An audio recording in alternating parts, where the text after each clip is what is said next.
দিন যতই পার হচ্ছে জীবনের নানা ক্ষেত্রেই বাড়ছে এআই বা কৃত্রিম বুদ্ধিমত্তার প্রভাব। প্রযুক্তির এই অগ্রযাত্রায় এবার যুক্ত হলো রন্ধনশিল্প। আগামী সেপ্টেম্বরেই চালু হতে যাচ্ছে বিশ্বের প্রথম এআই চালিত রেস্তোরাঁ উহু। রেস্তোরাঁটির পরিকল্পনা ও রান্নার পদ্ধতিতে সহায়ক ভূমিকা পালন করবে একটি বিশেষ AI agent, chef AI man.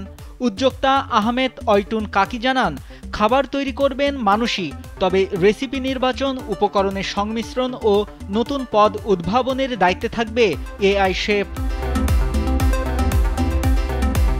তিনি আরও বলেন, রন্ধনশিল্পীরা সরাসরি রান্নায় যুক্ত থাকবেন, তবে নতুন ধারণা ও স্বাদের পরীক্ষায় পথ দেখাবেন এআই। এতে বিশ্বজুড়ে খাদ্যপ্রেমীদের জন্য তৈরি হবে এক নতুন অভিজ্ঞতা। রেস্তোরাঁ চালুর আগেই প্রচারণার অংশ হিসেবে শেফ এআই ম্যানকে সামাজিক যোগাযোগ মাধ্যমে তুলে ধরা হয়েছে। মানুষের মতো দেখতে এই ভার্চুয়াল শেফের মুখে হাসি আর চোখে বড় চশমা। ইতিমধ্যে সে নানা রান্নার কৌশল শেখাচ্ছে ও নিজেকে দাবি করছে বিশ্বের প্রথম এআই রন্ধনশিল্পী হিসেবে। এদিকে অনেকে মনে করছেন, স্বাদ বা ঘ্রাণ অনুভব করতে না পারায় একটি প্রযুক্তি কিভাবে রান্নায় মৌলিকত্ব আনবে। তবে নির্মাতারা জানান, বিশ্বের বিভিন্ন দেশের রেসিপি ও খাদ্যাভ্যাস বিশ্লেষণ করে এআই নতুন উপকরণ ও স্বাদের সমন্বয় তৈরি করবে।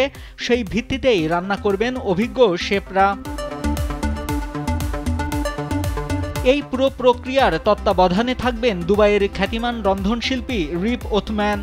জানা গেছে, উহু রেস্তোরাঁয় পরিবেশিত হবে এশীয় ও পেরুভিয়ান ঘরানার বিভিন্ন পদ। স্বাদ ও পরিবেশনায় এক ভিন্ন মাত্রা যোগ করতেই মেনু সাজানো হচ্ছে। তবে এই ব্যতিক্রমী অভিজ্ঞতার জন্য খরচ কেমন হবে সে বিষয়ে এখনও আনুষ্ঠানিক কিছু জানায়নি কর্তৃপক্ষ। নাইমুল হাসিব, কালবেলা।